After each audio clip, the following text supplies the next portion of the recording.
illa melainkan asatirul awwalin, cerita-cerita dongengan orang-orang dahulu kala.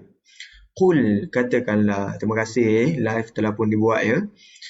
Qul, katakanlah, siru fil ardi, berjalanlah di muka bumi, fanzuru, maka perhatikanlah, kaifa kana aqibatul mujrimin, bagaimana buruknya kesudahan orang-orang yang berdosa itu. Wala tahzan alaihim, dan janganlah engkau berduka cita terhadap mereka. Wala takun fi dhaiqin, dan janganlah engkau menjadi dalam keadaan kesempitan, mimma yamkurun, daripada apa yang mereka perdayakan. Jadi perhatian saya pada ini takun. Kenapa dalam surah An-Nahl sebentar tadi pada ayat yang ke 127 Al-Quran menggunakan lafaz taku, tetapi kali ini pada surah An-Naml digunakan takun. Kerana bahagian awal tadi surah An-Nahl, ia turun untuk memperihalkan orang-orang musyrikin pada perang Uhud. Ini pada fasa perang Uhud. Jadi taku diguna pakai. Ini pada surah An-Nahl.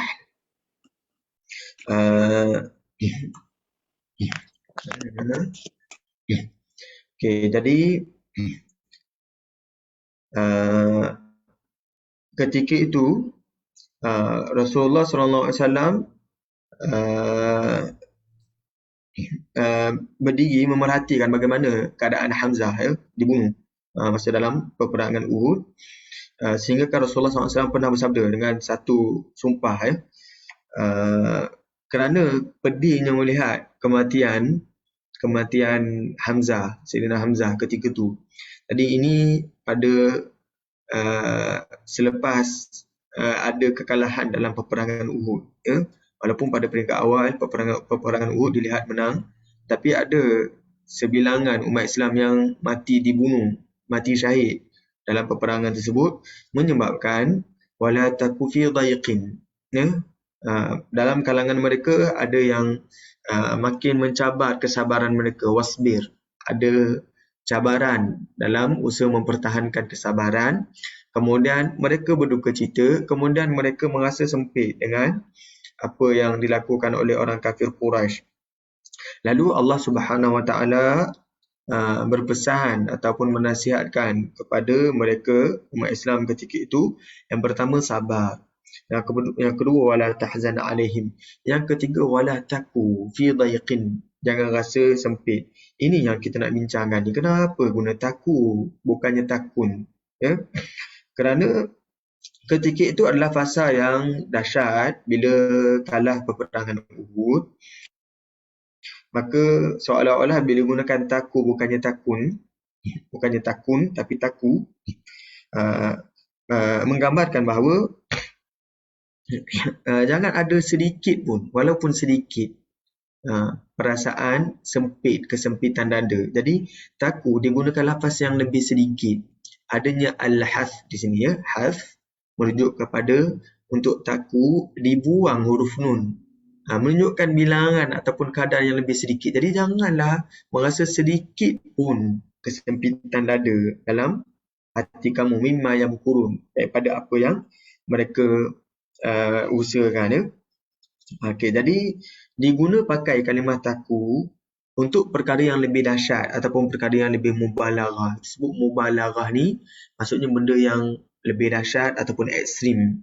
Ini suasana yang ekstrim, melihat Hamzah mati dibunuh di depan mata, kemudian melihat kematian umat Islam yang ramai ketika itu dalam peperangan tersebut, menyebabkan mereka rasa macam dahsyat peristiwa itu, mubalaghah. Lalu digunakan lafaz begini, wala taku. Tuan-puan, dia ada satu cara dalam bahasa Arab, dia ada kalimah yang kita sebut kasratul isti'mal. Kasratul isti'mal ni penggunaan yang selalu diguna pakai, kasratul isti'mal.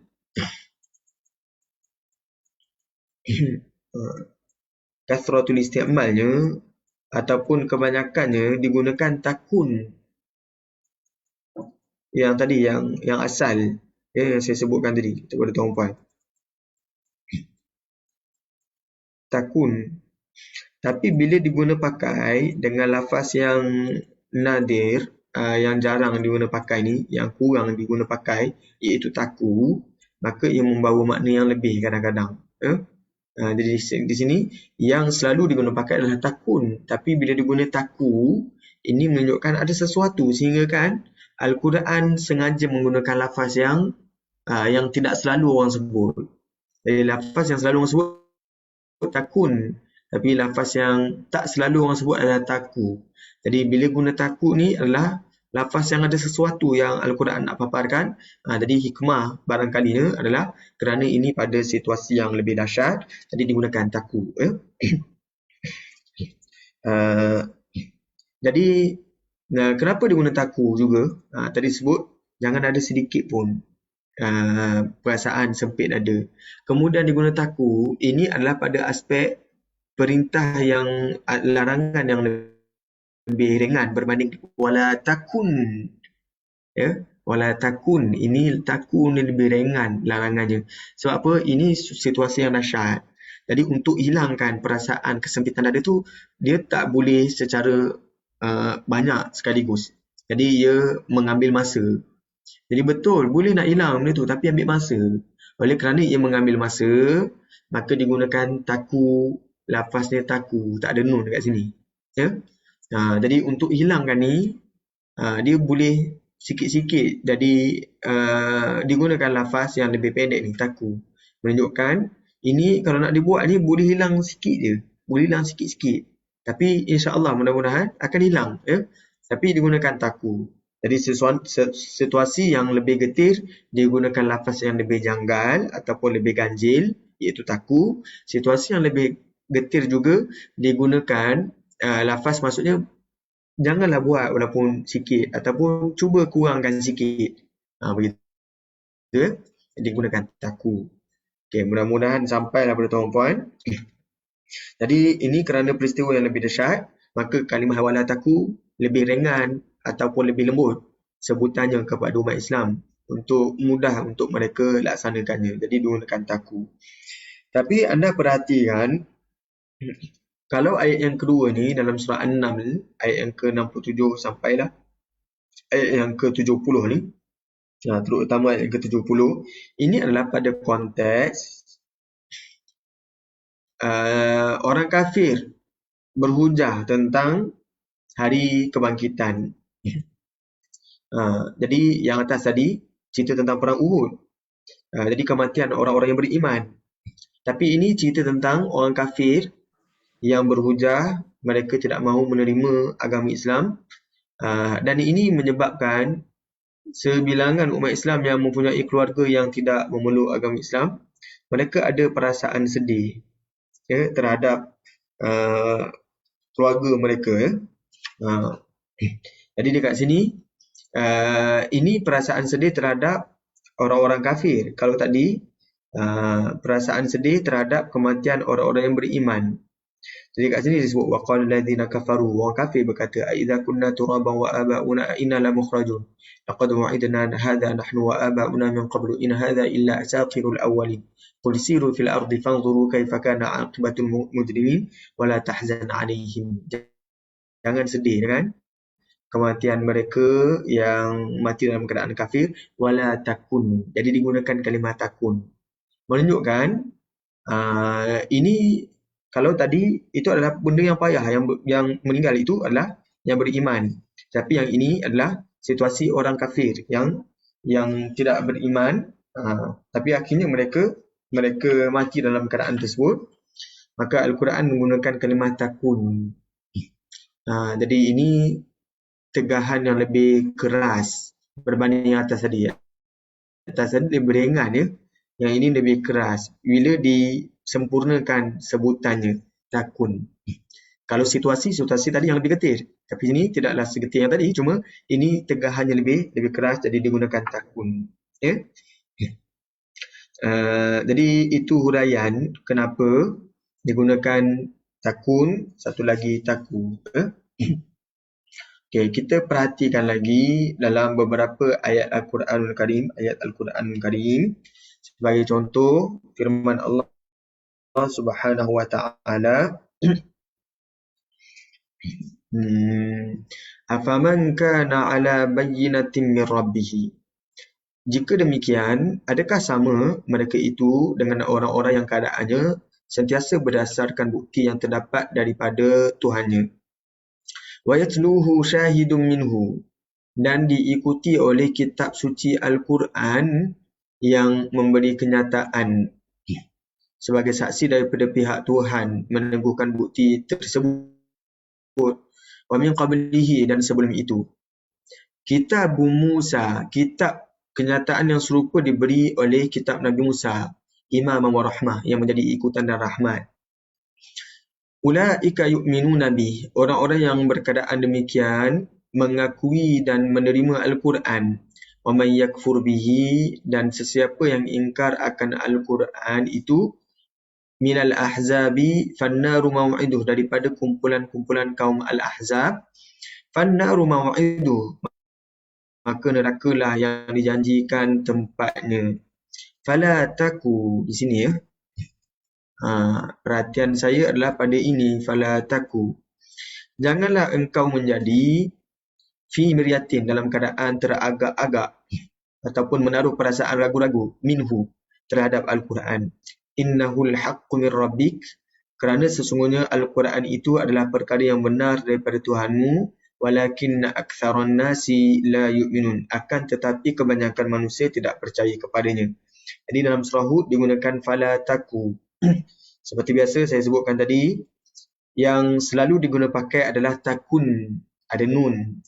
Itu keadaan yang banyak orang pakai. Tapi bila digunakan lafaz yang lebih ganjil, maka ada sesuatu ataupun suasana yang lebih ganjil yang ingin disampaikan berdasarkan ayat tersebut ya. Okey, saya bandingkan dengan surah As-Sajdah. Jadi surah Hud, ini dalam surah As-Sajdah firman Allah, wa laqad atayna Musal kitaba, dan demi sesungguhnya kami telah memberikan kepada Nabi Musa kitab. Fala takun fi miryatin min liqa'i, maka janganlah engkau ragu-ragu menyambut dan menerimanya. Tuan-puan perhatikan di sini ada kalimah fala takun juga. Janganlah kamu menjadi, sama juga fi miryatin, dalam keadaan teragak-agak ataupun ragu-ragu. Min liqa'i, ini untuk menerima Al-Quran ya. Ataupun boleh juga yang terjemahkan untuk bertemu dengan Nabi Musa. Ada yang kaitkan dengan ini peristiwa Mi'raj. Ya?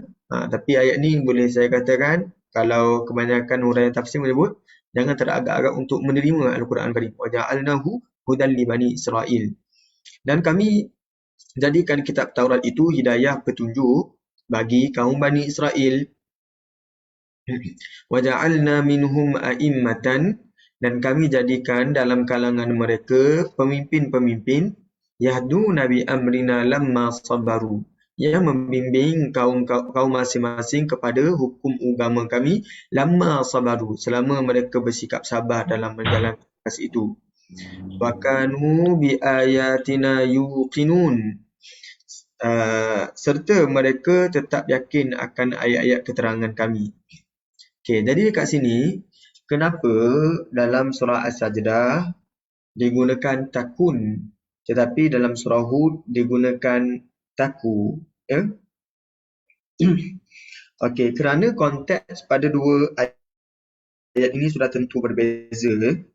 Kalau anda perhatikan ayat yang pertama tadi, ayat yang ini, surah Hud, ayat yang ke-17, ini memberi keteguhan pada hati Nabi SAW dan tegahan kepada Nabi untuk bersikap ragu-ragu terhadap Al-Quran. Ya?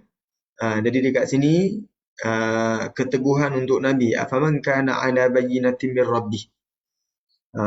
Jadi sama ke orang yang ada bukti daripada Tuhannya, wa yatluhu syahidun minhu, ada bukti lagi yang ukur yang menjadi syahidun ya, wa min qablihi, Dan dia ada bukti daripada yang lepas-lepas lagi, iaitu Al-Quran juga memaparkan uh, cerita-cerita daripada cerita-cerita yang lampau. Begitu juga dalam kitab-kitab yang lampau juga menceritakan tentang kehadiran lelaki yang bernama Ahmad ini. Kitab Musa Imam wa Rahmah.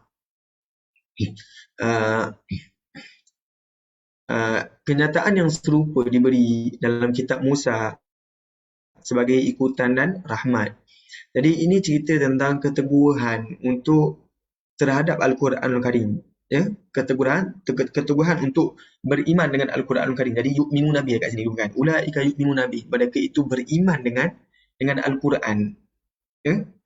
Jadi digunakan dekat sini untuk suasana yang mana ayat ini memberi perhatian tentang Al-Quran adalah perkara yang tidak ada sebarang perkara yang meragukan ataupun tidak ada sebarang syak wasangka terhadap Al-Quranul Karim.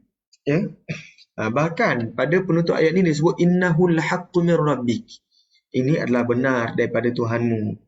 Ya? Walakinna aktsaran nasi la yu'minun. Maka sesuai dengan ayat ini digunakan taku.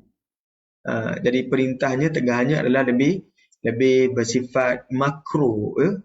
Maksudnya kita tu sendiri dah bukti yang jelas ia datang daripada Tuhan. Maka kenapa nak teragak-agak terhadap Al-Quran?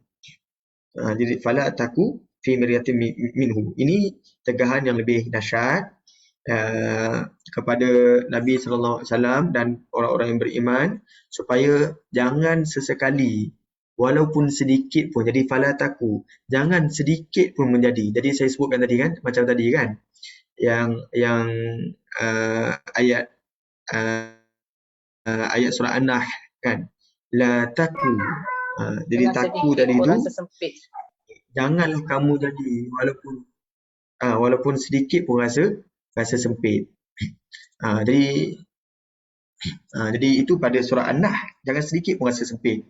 Jadi kat sini surah Hud, fala taku, jangan sedikit pun teragak-agak untuk terhadap Al-Quranul Karim. Itu dalam surah An-Nahl. Tapi surah An-Nahl tadi tegahan itu sifatnya lebih ringan kerana tahu perkara itu berat untuk orang beriman lalui. Ya.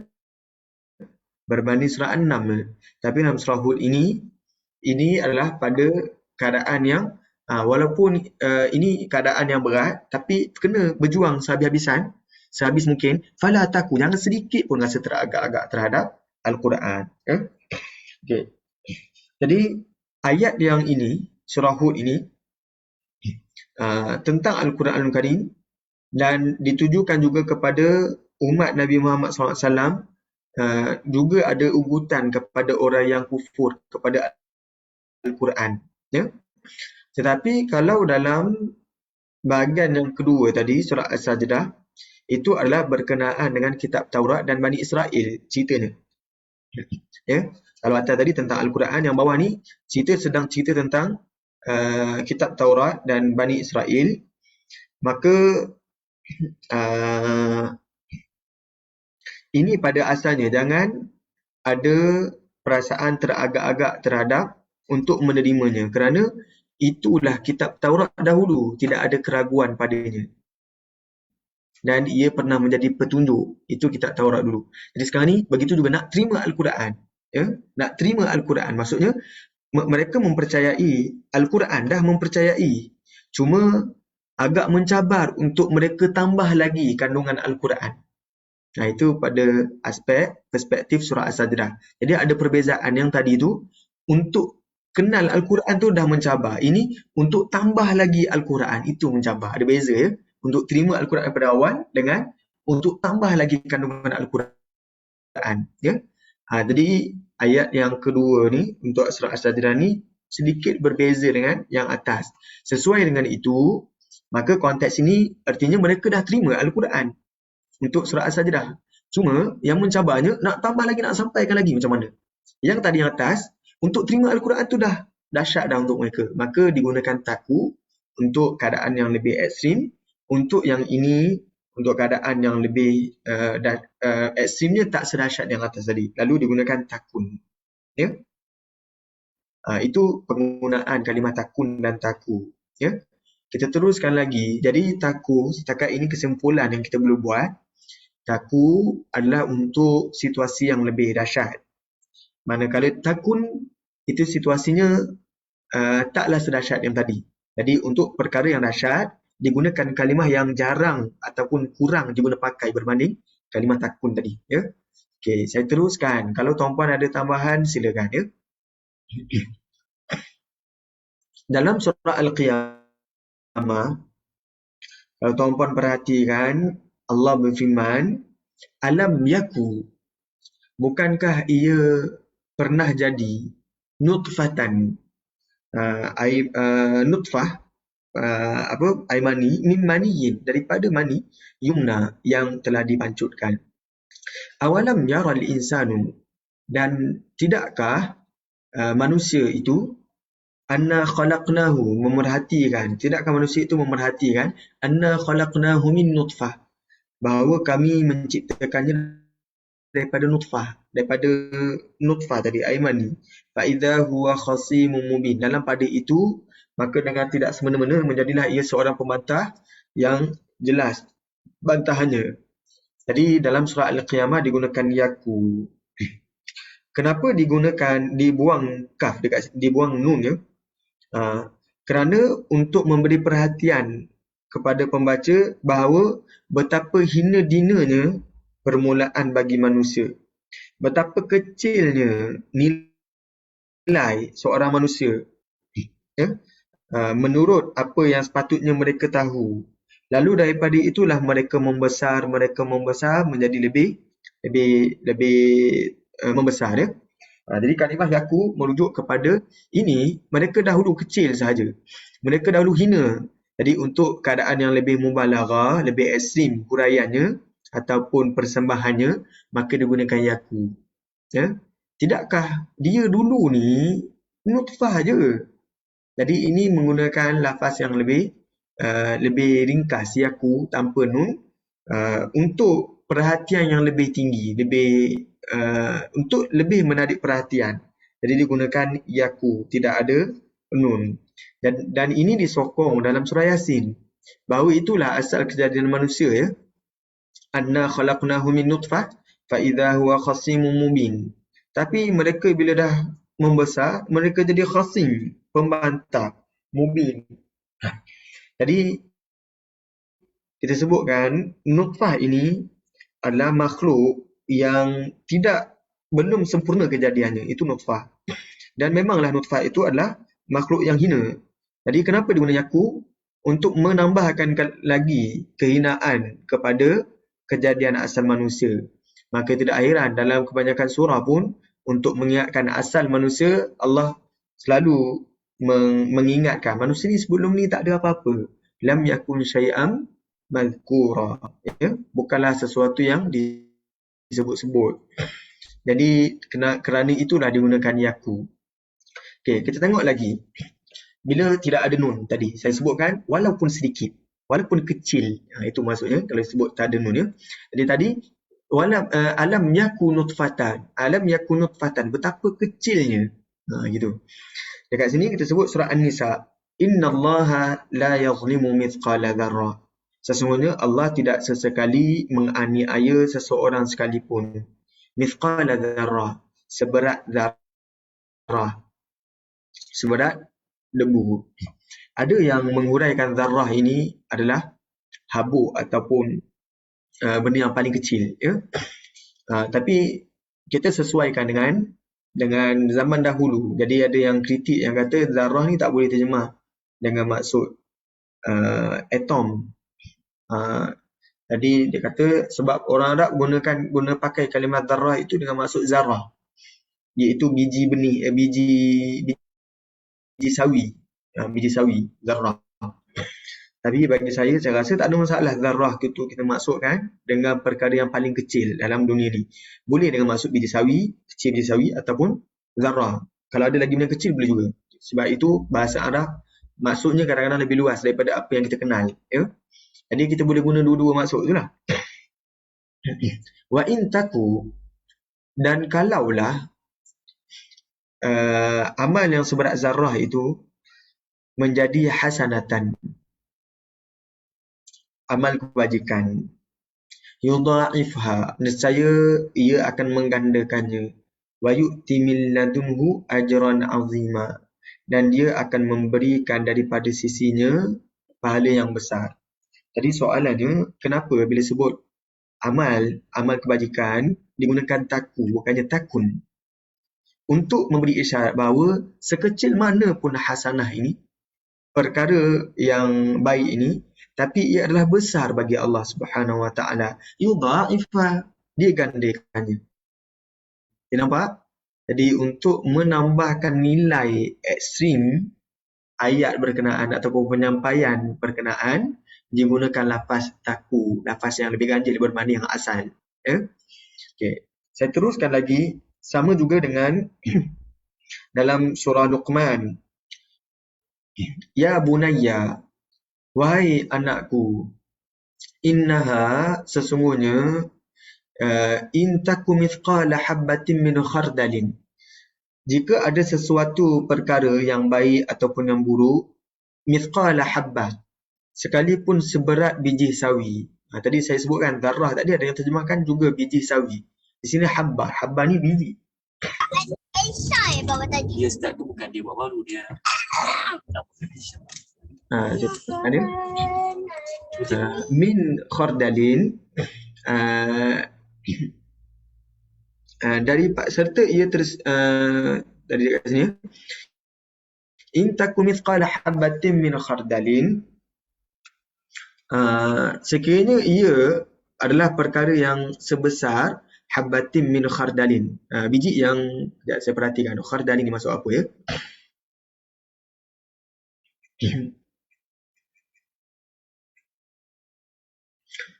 Dekat sini khardalin biji sawi ya. Ada yang terjemahkan khardalin ni adalah sawi. Tadi ada yang terjemahkan zarrah itu biji sawi ya. Ini habbatin min khardalin, biji daripada sawi. Fatakun fi sakhrah, kemudian ia menjadi fi sakhrah, dalam berada pada batu besar. Jadi dalam terjemahan ni, serta ia tersembunyi di dalam batu besar. Itu kalau kita terjemahkan menurut konteks lah. Au fis samawat, atau di langit. Au fil ard, ataupun di bumi. Ya'ti bihallah, sudah tetap akan dibawa oleh Allah. Innallaha latifun khabir, kerana sesungguhnya Allah maha halus pengetahuannya, khabir, lagi amat meliputi akan segala yang tersembunyi. Jadi bila saya perhatikan ayat ini, patutnya saya jelas bahawa taku mithqala habbatin min khardalin, habbah min khardalin ini biji sawi walaupun kecil, jadi digunakan taku lah, tapi ia adalah benda yang besar di sisi Allah. Jadi digunakan taku, menunjukkan perhatian yang ini diberikan terhadap ayat ini adalah lebih kuat ya, walaupun benda tu kecil digunakan taku ya. Ia adalah besar di sisi Allah. Jadi ini menambahkan lagi mubalaghah dalam penyampaian ayat ini ya. Okay, itu huraian tentang kalimah taku ataupun yaku ya. Okay. Anda perhatikan lagi dalam ayat yang lain dalam surah Ghafir. Qalu, malaikat penjaga neraka menjawab, awalam taku, bukankah kamu dahulu ta'tikum rusulukum bil bayyinat, telah datang kepada kamu rusulukum, rasul-rasul kamu, bil bayyinat, membawa keterangan. Qalu bala, mereka kata ya, memang datang kepada kami. Qalu fad'u, malaikat itu berkata, jika demikian berdoalah kamu sendiri.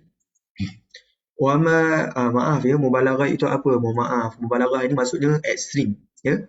Mubalaghah ni ekstrim ataupun benda yang berlebih-lebihan. Jadi bila Al-Quran gunakan untuk konteks mubalaghah ataupun untuk maksudkan, itu adalah benda yang ekstrim, jadi gunakan maksud mubalaghah ya. Tuan-puan, kalau ada soalan tentang istilah penggunaan yang saya pakai ni, boleh maklumkan terus ya. Wama du'aul kafirina illa fi dhalal, dan doa permohonan orang-orang kafir itu tidak lain dan tidak bukan hanyalah dalam keadaan fi dhalal, dalam keadaan kesesatan. Kalau dalam terjemahan saya, duka cita dan kecewa saja. Jadi kenapa dekat sini pada ayat surah Ghafir digunakan taku, bukannya awalam takun. Ya?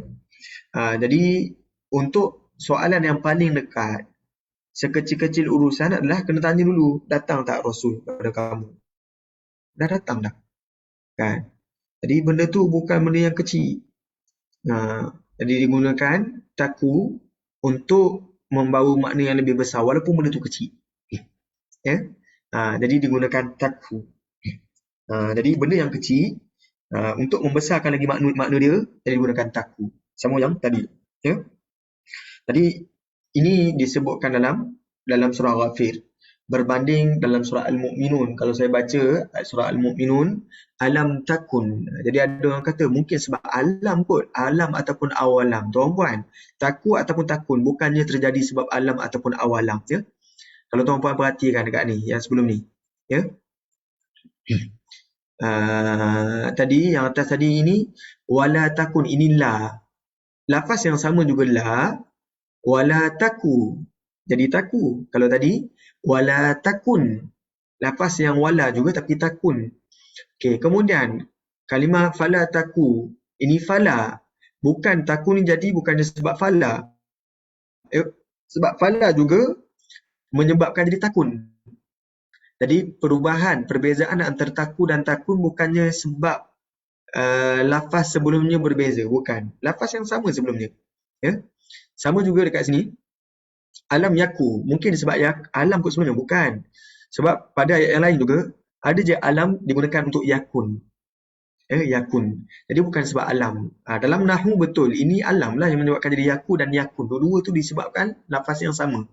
Tapi penggunaan Al-Quran bukan sebelum ini. Tetapi kerana kandungan ayat itu yang ingin dibesarkan maknanya, jadi digunakan yaku. Ya? Okay, saya teruskan.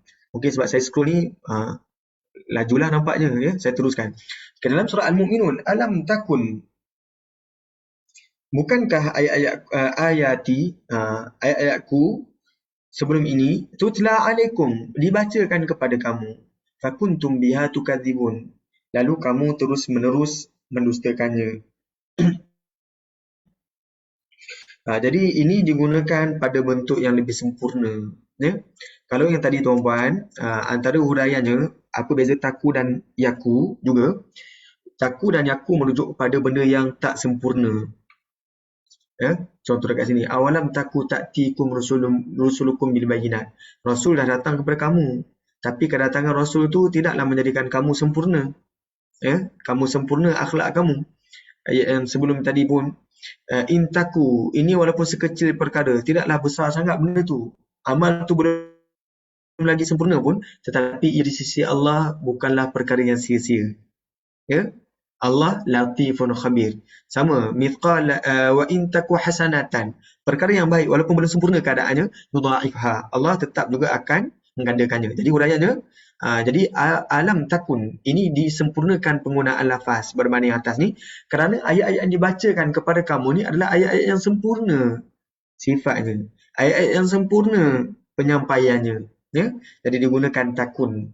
Fakuntum biha tukadzibun, lalu kamu terus-menerus mendustakannya. Digunakan kalimah takun merujuk kepada makna yang lebih sempurna ataupun kejadian yang lebih sempurna. Jadi ayat ini adalah kalam Allah yang sangat sempurna, ya? Jadi gunakan takun. Okey, jadi kesimpulan kita macam mana? Kesimpulan saya, taku untuk perkara yang kecil tetapi ingin dibesarkan pada ayat berkenaan.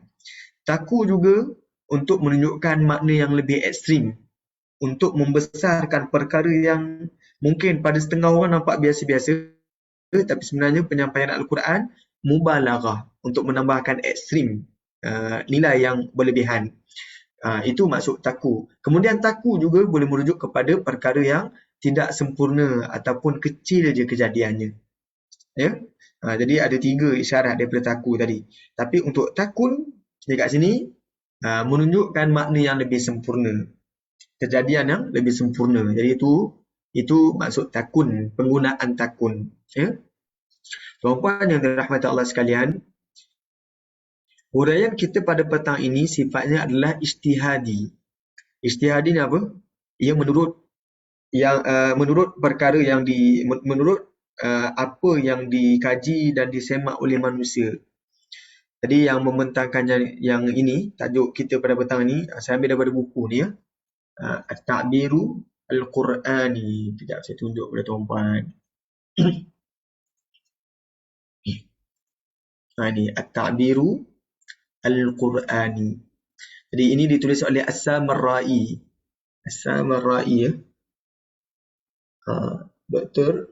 Fadil Saleh As-Samarra'i, tokoh daripada Iraq. Jadi beliau membentangkan ini berdasarkan kefahaman bahasa Arab beliau. Walaupun begitu, ia terdedah kepada penemuan yang lebih baru.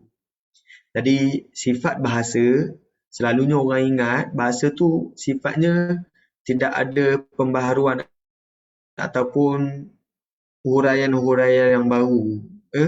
Maksudnya mereka berpada dengan huraian-huraian yang lama, mereka bincangkan benda yang dah lama dibincangkan. Contoh harfu jar, kemudian maf'ul, kemudian fa'il. Tapi dalam bahasa Arab sepatutnya sentiasa ada pembaharuan dan penemuan, kajian. Jadi menurut kajian beliau, taku dan takun antara huraiannya adalah penggunaan lafaz yang sempurna menunjukkan kejadian yang sempurna. Penggunaan lafaz yang tidak sempurna seperti taku tadi, itu menunjukkan kejadian yang belum tentu sempurna. Jadi sebab itu digunakan takun dan taku.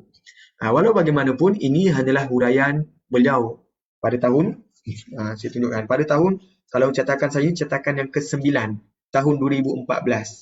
Kalau tak silap saya, cetakan yang pertama tu dah sebelum itu lagi, pada tahun-tahun sebelum tu, dah dicetak buku ni. Jadi pada tempoh daripada 2014 sampai sekarang, dah lagi banyak penemuan yang lebih baru. Jadi kalau ada lagi ilmu yang lebih dikemas kini, tuan-puan boleh maklumkan, kita sama-sama berkongsi ya. Okay, jadi itu setakat yang ditulis oleh beliau, begini huraiannya. Tapi nanti kita akan pergi lebih kepada fundamental pada masa yang akan datang insyaAllah. Selepas kita tamatkan buku ni. Jadi untuk maklumat tuan-puan, kita dah berjaya baca daripada buku ni, buku yang baru ni. Hari tu kita dah baca buku Balaghatul Kalimah, sekitar 120 lebih muka surat. Kali ni kita baca ni, yang ini sampai 80 muka surat dah. Muka surat yang ke-80 dah. InsyaAllah. Itu cetakan saya punya lah. Dar Ammar. Dah sampai muka surat yang ke-80. Nanti insyaAllah jika tuan-puan berjaya sempurnakan, lengkapkan bacaan kita buku ni, kita akan beralih pada bentuk yang fundamental. Ya? Asas, balaghah, supaya saya dan semua tuan-puan juga boleh menilai ataupun boleh tambah lagi huraian yang lain berkenaan dengan ayat ini. Ya? Okay, saya teruskan insyaAllah. Dalam surah yang lain, surah An-Nisa, innal ladhina, sesungguhnya orang-orang yang tawaffahumul malaikah, diambil nyawanya oleh malaikat, zalimi anfusihim, dalam keadaan menganiaya diri mereka sendiri, qalu, mereka berkata, iaitu malaikat berkatalah, fima kuntum, pada apa kamu dahulu? Maksudnya apa yang telah kamu lakukan mengenai agama kamu? Maka mereka memberi alasan, qalu, mereka kata, kunna mustad'afina fil ard, kami dahulu ni mustad'afin, golongan yang tertindas, fil ard, di muka bumi. Jadi itu Al-Quran memaparkan peristiwa yang mana ada golongan yang tertindas tetapi tidak mahu beriman.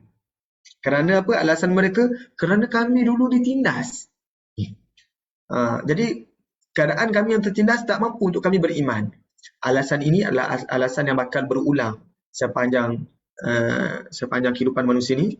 Jadi untuk zaman kita pun akan ada orang juga menggunakan alasan yang sama untuk tidak masuk agama Islam ya. Tapi Al-Quran memaparkannya. Ada golongan yang mereka kata qalu kunna mustad'afina fil ard. Ini isyarat kepada apa? Isyarat untuk melakukan hijrah. Ya. Kalau tertindas takkan stay lagi. Kenapa stay lagi? Berhijrahlah. Qalu, maka malaikat berkata, alam takun, tidakkah alam takun ardullah, bumi Allah ni takun, tidakkah bumi Allah ni menjadi wasi'ah, luas. Jadi kenapa guna takun? Menunjukkan lafaznya ini lafaz yang lengkap. Maka bumi Allah ni adalah bumi yang sempurna kejadiannya. Ya. wasi'ah, yang luas pula kejadiannya bumi ni. Fatuhajiru fiha, maka berhijrahlah padanya, ya, pada bumi Allah yang luas ni. Faulaika ma'wahum jahannam, kalaupun mereka menggunakan alasan mereka tertindas, mereka juga ini ma'wahum jahannam, tempat mereka adalah neraka jahannam. Wasa'at masira, dan ia adalah seburuk-buruk tempat kembali. Jadi tuan-puan perhatikan, digunakan takun untuk menunjukkan benda yang lebih luas ataupun keadaan yang lebih sempurna. Okay, kita perhatikan dalam surah Ghafir ayat yang ke-85. Falam yaku yanfa'uhum imanuhum, maka keimanan mereka ini tidaklah menjadi bermanfaat kepada mereka. Imanuhum lamma ra'au ba'sana, ketika mereka melihat ba'sana, azab kami. Sunnatullah, itu adalah sunnatullah ataupun undang-undang peraturan Allah, kitaran Allah, sifir Allah, allati qad khalat min fi ibadihi, yang mana telah pun berlaku pada hamba-hambanya. Wa khasira hunalikal kafirun, di sanalah ruginya orang-orang yang kafir.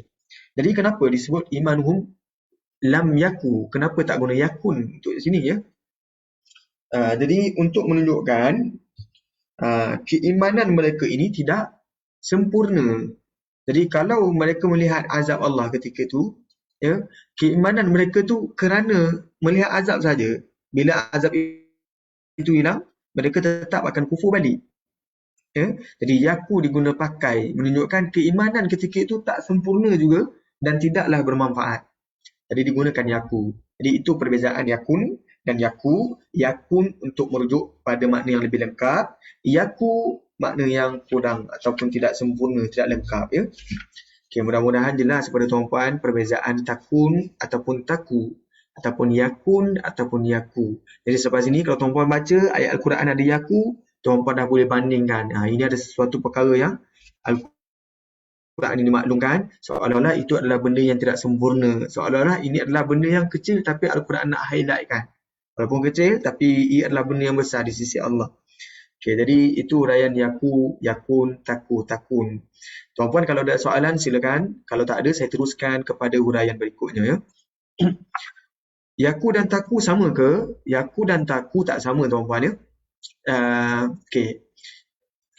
Saya sebutkan kat sini. Ada beza sedikit. Yaku ni dia. Yaku ni untuk dia. Tengok huruf ya kat depan. Kalau taku untuk dia muannas ataupun engkau. Taku, dia muannas, dia yang perempuan ataupun engkau. Itu taku. Yakun ini untuk dia juga, lelaki. Kalau takun ini untuk dia perempuan ataupun engkau. Itu takun. Jadi beza yaku dan taku, yakun dan takun. Okey, yang kita nak highlightkan, ini walaupun beza pada dekat depan ni, tetapi penggunaannya sama untuk ka dekat sini ni, kat belakang ni.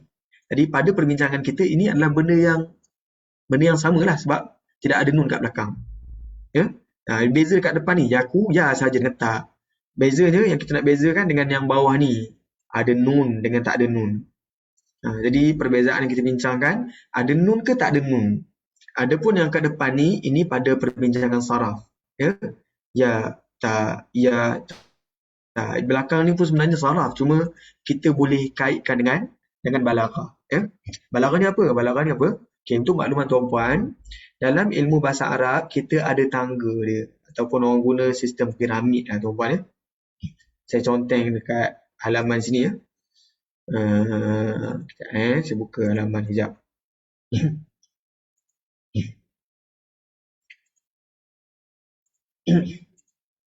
Okay, dalam balaghah, dalam bahasa Arab, dia ada tangga. Okay, saya boleh sebut dalam bentuk segitiga lah.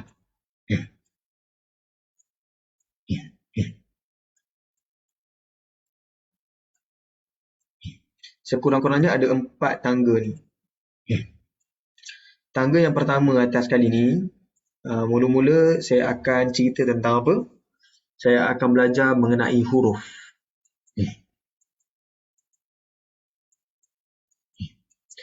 Kemudian selepas saya dah kenal huruf, saya boleh membentuk kalimah. Saya akan belajar tentang kalimah.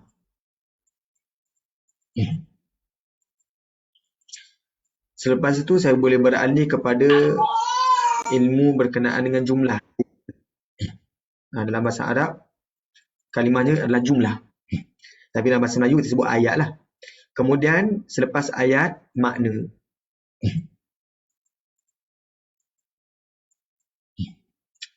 Huruf, ini saya boleh belajar dalam beberapa subjek. Contoh sekarang adalah subjek tajwid lah. Tajwid untuk membentuk sebutan saya dengan baik. Tajwid. Ataupun dalam yang ilmu moden kita sebut ilmu lisaniyat, ilmu linguistik. Jika tuan-puan pernah belajar linguistik bahasa Inggeris, saya yakin tuan-puan lebih jelas lah benda ni. Jadi linguistik, lisaniyat. Ataupun ilmu lisan, ilmu lidah. Belajar macam mana nak letak, nak sebut ra kat mana, nak sebut dot kat mana, nak sebut sin kat mana. Jadi ilmu huruf. Daripada huruf itu, saya dah boleh sebut huruf dengan baik. Saya akan belajar macam mana nak gabungkan huruf membentuk kalimah. Huruf digabungkan dengan huruf membentuk kalimah. Ini ilmunya ilmu saraf. Ilmu saraf. Jadi yang tadi tu macam yakun dan yaku, mereka bincangkan pada aspek saraf. Tetapi mereka tak bincang sebab apa ataupun hikmah. Kenapakah Al-Quran tak membezakan penggunaan yakun dan yaku. Jadi mereka jelaslah beza yakun dan yaku. Tapi pada aspek makna, mereka tak bincang. Itu dalam saraf. Untuk yakun dan yaku. Okey. Kemudian ayat. Ilmu ayat ini ataupun dalam bahasa Arabnya jumlah, ini adalah ilmu nahu. Iaitu kalimah digabungkan dengan kalimah. Saya dah boleh kenal kalimah dengan baik, maka saya gabungkan kalimah dengan kalimah membentuk satu sentence, satu jumlah. Jadi daripada jumlah ayat yang saya dah kenal, ayat itu sebenarnya saya perlu tahu makna di sebalik itu.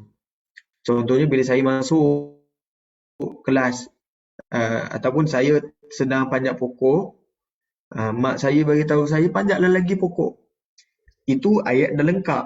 Cuma saya perlu faham bagaimanakah ayat itu disampaikan kepada saya. Bila mak saya sebut panjatlah lagi pokok, itu artinya mak saya sedang marah saya. Ya. Tapi dia tak guna. Jangan panjat pokok. Dia guna panjatlah pokok. Jadi suruhan panjat itu bukan bermaksud suruhan, tapi itu adalah larangan. Jadi sama dalam Al-Quran. Contoh fadhuqul azab. Rasalah azab. Bukan yang maksudnya kita buatlah cara macam mana tu untuk kita boleh rasakan azab. Bukan begitu. Itu pada aspek makna ni. Ilmu makna. Ataupun dalam bahasa Arab itu balaghah. Ataupun dalalah. Ataupun ma'ani. Makna ni lebih luas lah. Ya, kalau tadi yang ini lebih terhad perbincangannya, tapi ilmu makna ni sangat banyak. Ya. Antaranya lagi al-mathal, al-amthal. Ada lagi kisah dalam Al-Quran. Jadi itu ilmu makna yang bawah ni. Jadi yang kita masuk ni, mungkin bagi setengah orang dia rasa berat je belajar benda ni. Sebab kita masuk dekat tangga bawah ni. Dia berat sikit. Tapi kelebihan dia adalah saya tak perlu belajar secara berantai. Contoh anda kata saya terlepas tajuk sebelum ini. Saya terlepas tajuk at-taqdim wa ta'khir. Masih lagi saya boleh masuk ikuti perbincangan al-dhikr wal hadf. Ya, dalam ilmu makna ni. Contohnya saya terlepas pada tajuk at-taqdim wa ta'khir. Masih lagi saya boleh ikut al-harakatu ghairul i'rabiyah yang sebelum ini kita pernah bincangkan. Nampak tak? Jadi itu dia ada kelebihan dia. Walaupun dia berat, tapi dia ada kelebihan dia. Sebab itu. Jadi tuan-puan jangan susah hati. Peringkat awal ni kita mungkin baru nak kenal rentak. Ataupun untuk tuan-puan yang dah biasa dengar yang ni, jadi kita kukuhkan lagi kefahaman kita tentang ayat yang ada sedikit perbezaan seperti ni, yaku, yakun, takun dan taku dan sebagainya. Ya, insyaAllah. Okay, kalau tuan-puan ada soalan teruskan, boleh teruskan. Sementara tu saya teruskan ya uraiannya. Firman Allah Subhanahu wa taala dalam surah Al-A'raf ayat yang ke-194 dan 195. Innal ladzina tad'una min dunillah. Sesungguhnya benda-benda yang kamu seru selain daripada Allah, ibadun amsalukum, adalah hamba juga, amsalukum, seperti kamu juga. Fad'uuhum, maka cubalah, serulah mereka. Nampak ni, ini fi'il amar ya, seru, bukan menunjukkan kena buat, bukan. Ini adalah bentuk herdikan ataupun perlian. Cubalah panggil doa. Doalah pada mereka. Falyastajibu lakum. Maka cubalah buat untuk mereka perkenankan doa kamu ni, permintaan kamu. In kuntum sadiqin, kalau betul kamu orang yang benar. Alahum arjulun yamshuna biha. Adakah mereka ada arjulun, kaki yang boleh mereka berjalan menggunakan kaki tersebut? Am lahum aidin, ataupun adakah mereka ada tangan, yabtishuna biha, yang mana mereka boleh pegang ataupun menyeksa sesuatu menggunakan tangan tersebut. Am lahum a'yunun, ataupun mereka ada mata yang mereka boleh tengok dengan mata tu. Am lahum adhanu yasma'una biha, ataupun mereka ada telinga yang mereka boleh guna untuk dengar. Qul ud'u syuraka'akum, katakanlah, panggillah sekutu-sekutu kamu tu, summa kiduni, kemudian rancanglah sesuatu terhadapku, fala tunzirun, maka janganlah kamu menangguh-nangguh. Jadi dalam surah Al-A'raf ni, perhatian saya adalah pada lafaz kiduni dan fala tunziruni. Ya. Jadi untuk makluman tuan-puan, asal kalimahnya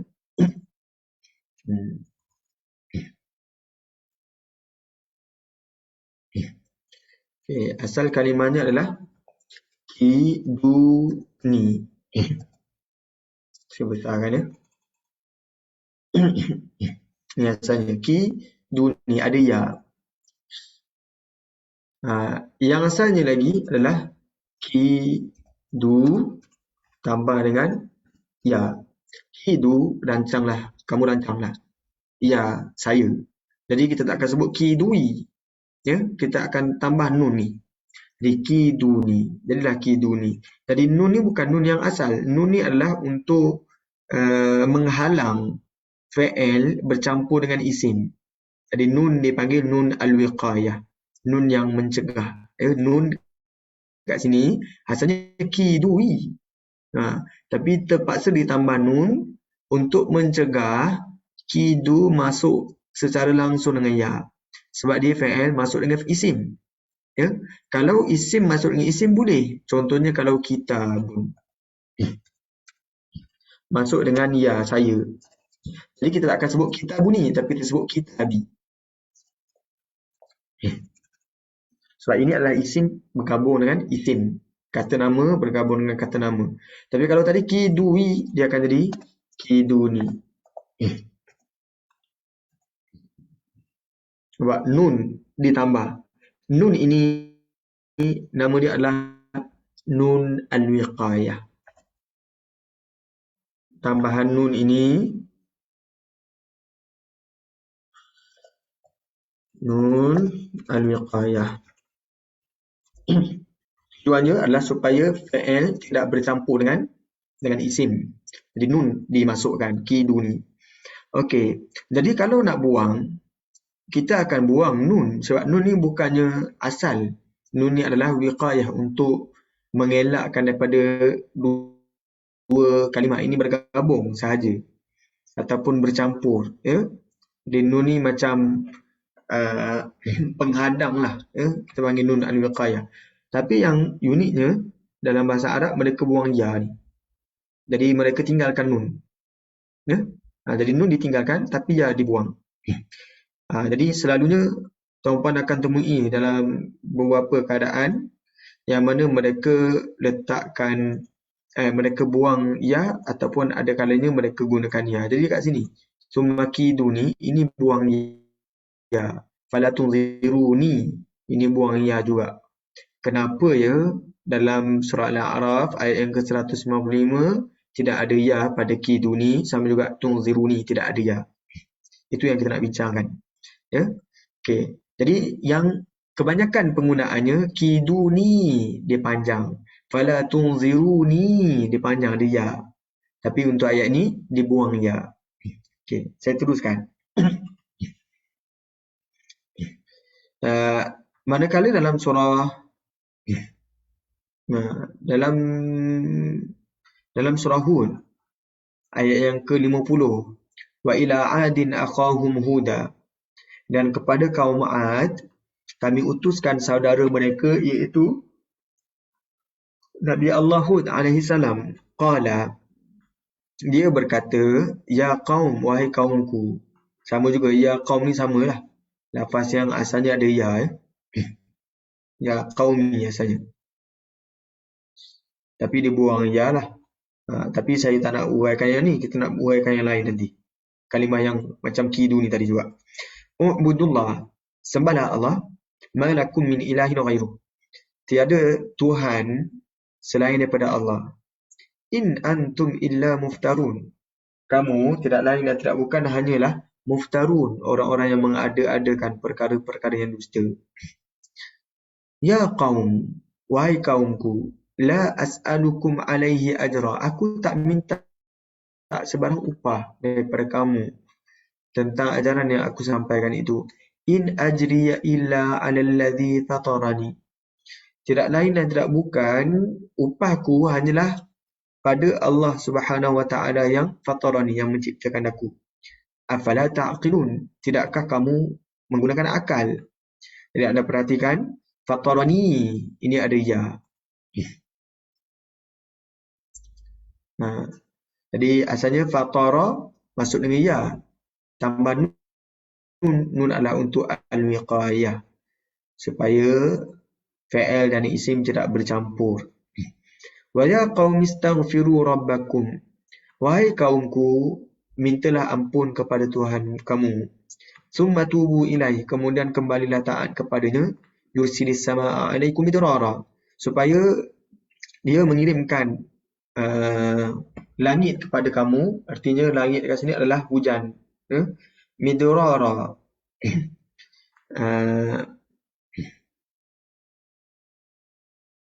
Dalam keadaan lebat. Wa yazidkum quwwah, dan dia menambahkan kekuatan kepada kamu, ila quwwatikum, pada kekuatan kamu yang sedia ada, wala tatawallaw mujrimin, dan janganlah kamu membelakangkan seruanku dengan terus melakukan dosa. Qalu, kata mereka, Yahud, wahai Hud. Dekat sini bukan Yahud dia tuan-tuan, ni ada ya, ni ada alif. Pada ejaan nampak Yahud, Yahudi. Tapi dekat sini sebenarnya Yahud, wahai Hud, ma ji'tana bi bayyinah. Engkau tidak membawa kepada kami sebarang keterangan yang membuktikan kebenaranmu. Wa ma nahnu bitariki alihatina.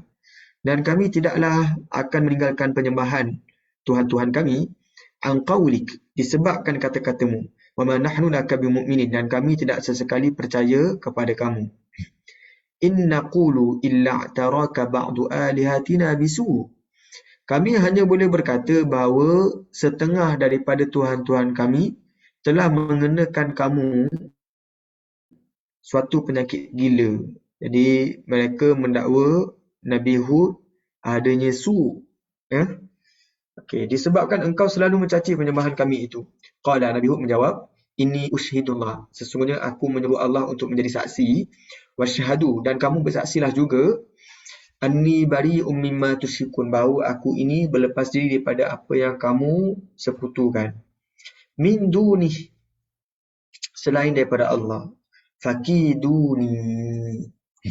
Anda perhatikan dekat sini. Fakiduni, dekat sini ada ya.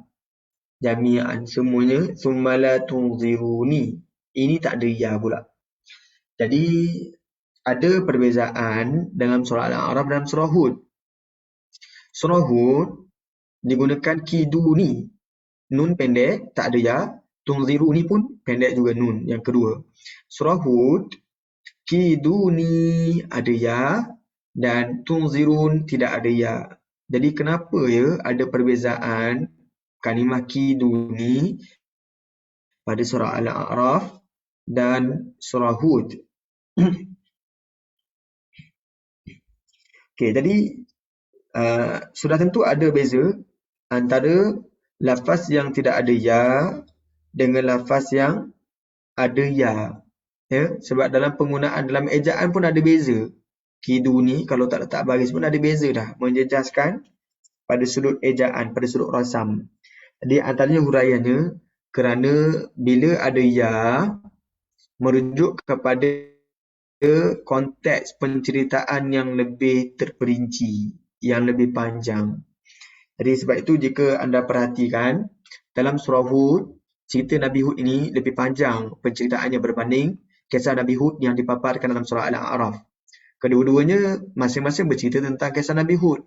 Cuma yang ini digunakan lafaz yang lebih panjang. Wa ila adin akhahum huda qala ya qaumi ibudullaha ma lakum min ilahin ghairu. Itu apa yang Nabi Hud katakan. Kemudian Nabi Hud sebutkan lagi dakwahnya, ya qaumi la as'alukum alaihi ajra wa ya qaumi astaghfiru rabbakum. Kemudian wala tatawallaw mujrimin. Kemudian mereka pula menjawab qalu ya hudu ma ji'tana. Ini cerita yang lebih panjang, maka digunakan ni ya yang lebih panjang untuk menunjukkan, untuk disesuaikan dengan konteks penceritaan yang lebih panjang, ya. Berbeza dengan surah Al-A'raf, anda bandingkan dalam surah Al-A'raf, kisah Nabi Hud tidaklah disebutkan sepanjang macam dalam surah Hud. Sesuai dengan nama pun, surah tu surah Hud. Tapi sebenarnya kisah Nabi Nuh lebih panjang dalam surah Hud, ya. Tapi Hud yang dapat nama dalam surah tu. Yang tu kita bincangkan pada nama surah. Tapi yang disebutkan, kenapa Nun ada ya dengan Nun tak ada ya. Jadi cerita dekat sini, cerita kisah Nabi Hud untuk dalam surah Al-A'raf, ceritanya tak sepanjang macam dalam surah Hud tadi. Itu sudut yang pertama. Okey.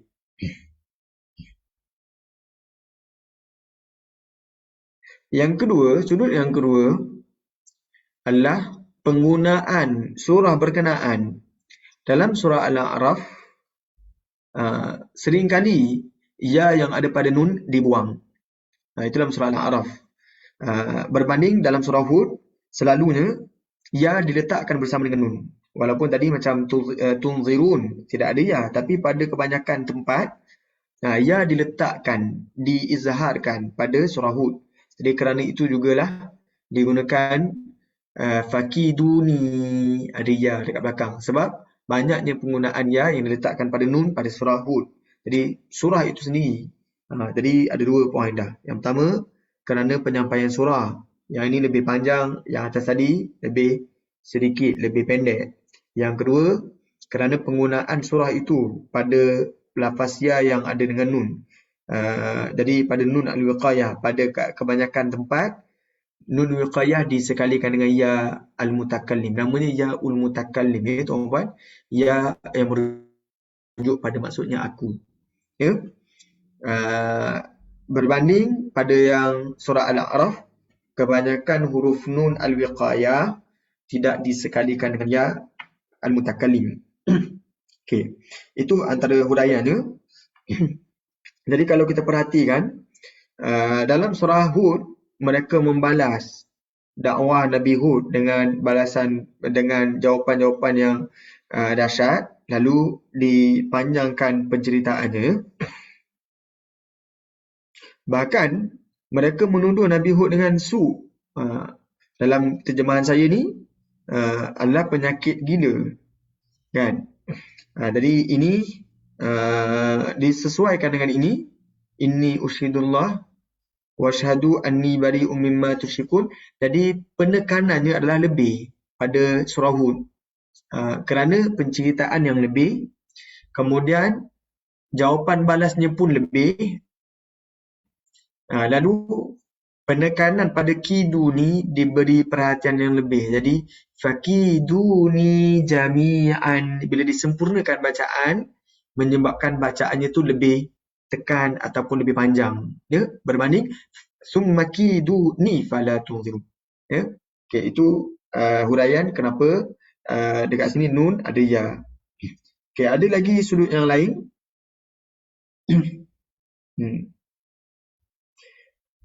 Sesuai juga macam yang kita sebut tadi.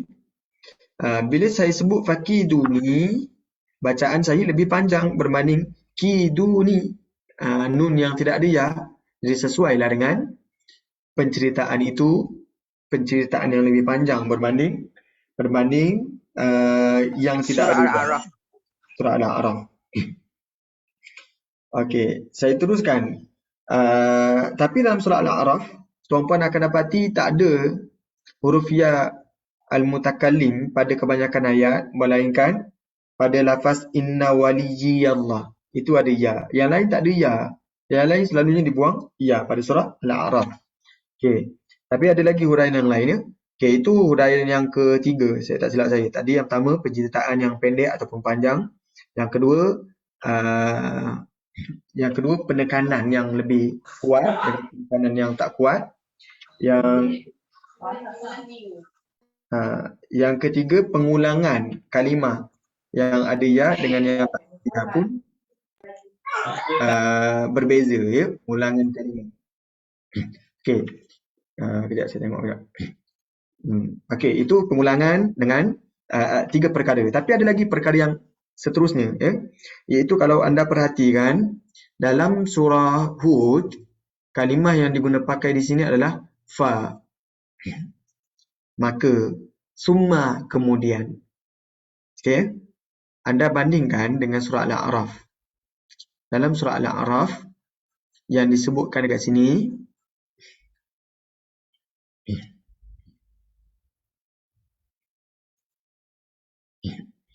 summa. Dalam surah Hud tadi fakiduni. Kemudian summa la tunzirun, itu dalam surah Hud. Tapi dalam surah Al-A'raf summa kemudian fa. Jadi perbandingannya beginilah tuan-puan. Kalau saya tuliskan kat sini. Kalau dalam surah Al-A'raf summa disebut dahulu, kemudian baru disebut kiduni. La tantazirun. Ni saya pisahkan ya, supaya jelaslah. La tunzirun. Yang bawah ni fa kiduni. Ada ya. Summa la tunzirun. Jadi beza dekat sini. Summa duduk di depan. Tapi untuk dalam surah Hud, summa berada di belakang. Dalam surah Al-A'raf, fa di belakang. Dalam surah Hud, fa di hadapan. Jadi ini penggunaan yang berbeza tuan-puan. Walaupun maknanya tak jauh beza. Dalam huraian terjemahannya sama. Tetapi dalam tafsir ataupun kefahaman bahasa, ini adalah berbeza. Ya, ini adalah berbeza. Jadi macam mana saya nak bezakan penggunaan summa dengan fa? Untuk makluman tuan-puan, summa merujuk kepada kemudian, tetapi dia ada tempoh yang panjang. Kalau fa, kemudian tapi serta-merta. Maksudnya kalau saya terjemahkan, fa, kemudian serta-merta. Kalau summa, kemudian. Tapi tak semestinya serta-merta. Jadi ada beza summa dan fa. Ya? Okey, kenapa dalam surah Al-A'raf dimulakan dengan summa, barulah fa? Berbanding dalam surah Hud digunakan fa, barulah digunakan summa. Jadi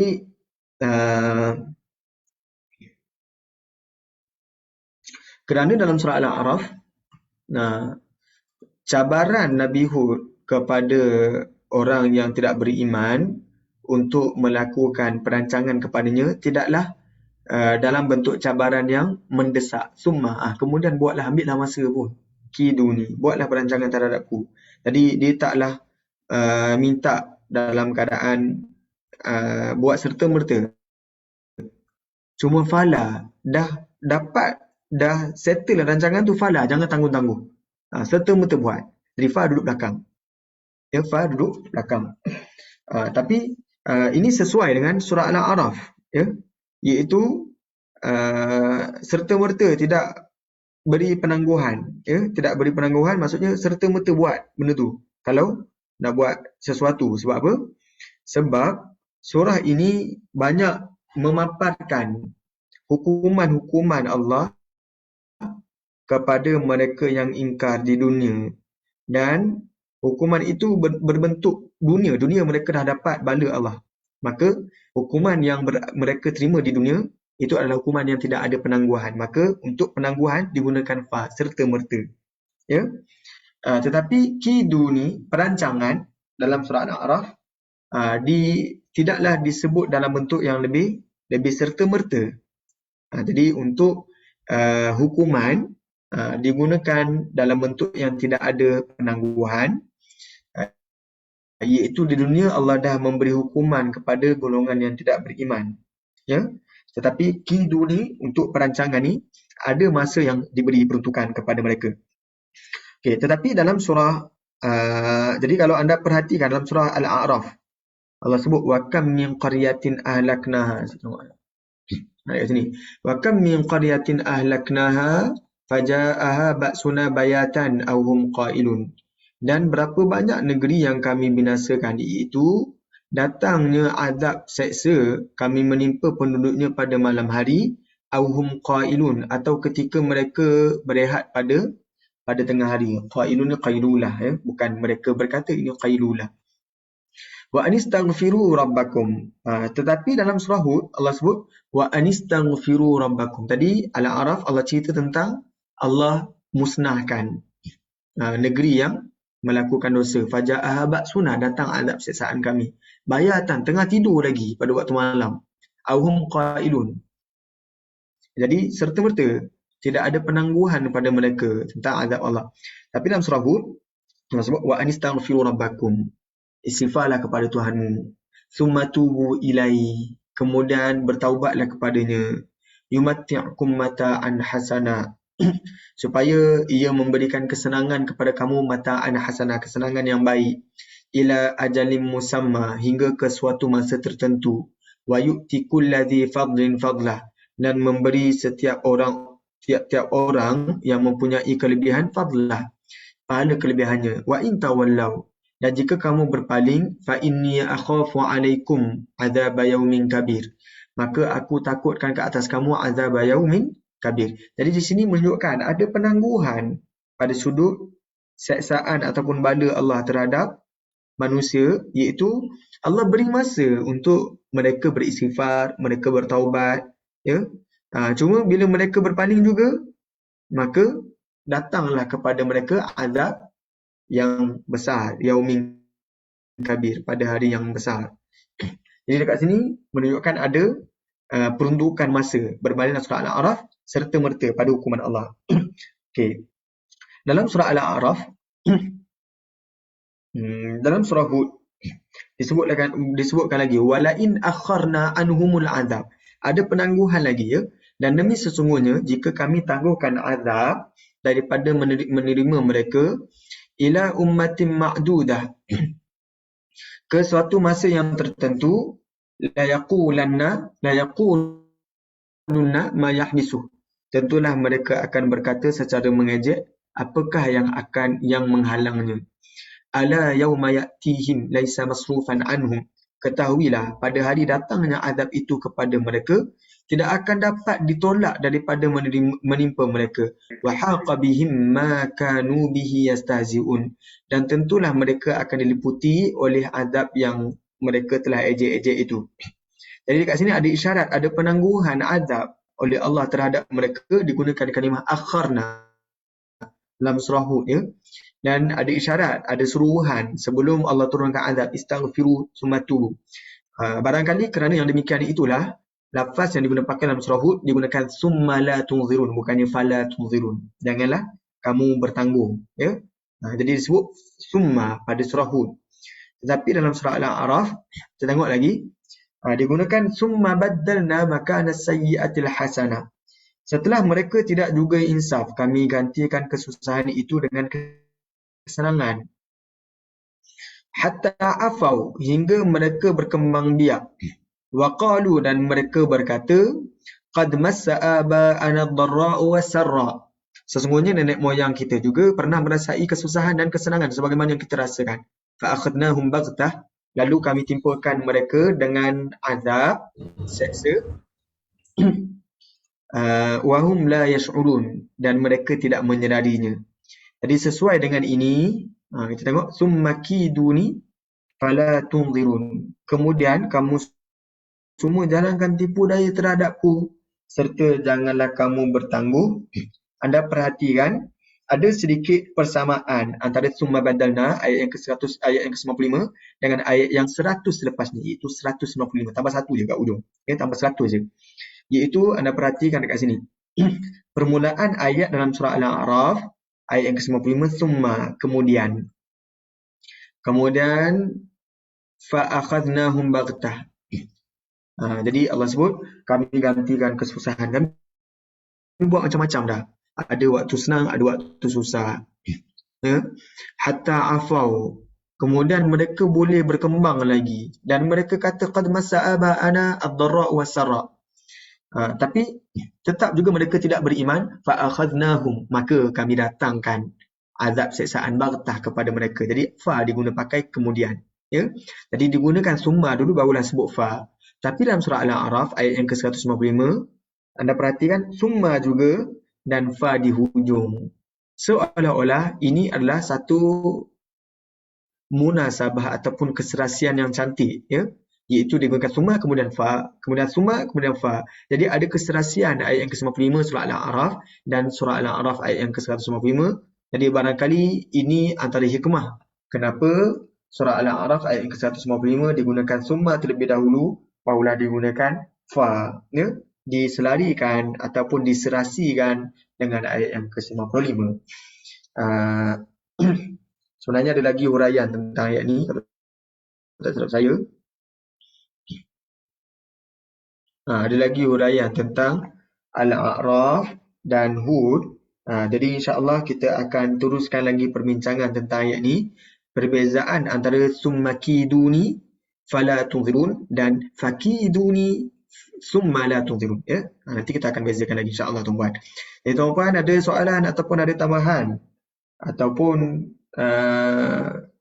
lain-lain perkara yang berbangkit tentang huraian yang telah kita bincang sebentar tadi. Jadi kalau tak ada insya-Allah kita jumpa lagi tuan-puan. Kita akan ulang sedikit tentang perbezaan lafaz summa kiduni dan fakiduni insya-Allah pada minggu hadapan. Wallahu taala alam. Kita jumpa lagi pada minggu hadapan. Assalamualaikum warahmatullahi wabarakatuh. Waalaikumsalam warahmatullahi wabarakatuh. Terima kasih Ustaz. Assalamualaikum. Waalaikumsalam warahmatullahi wabarakatuh.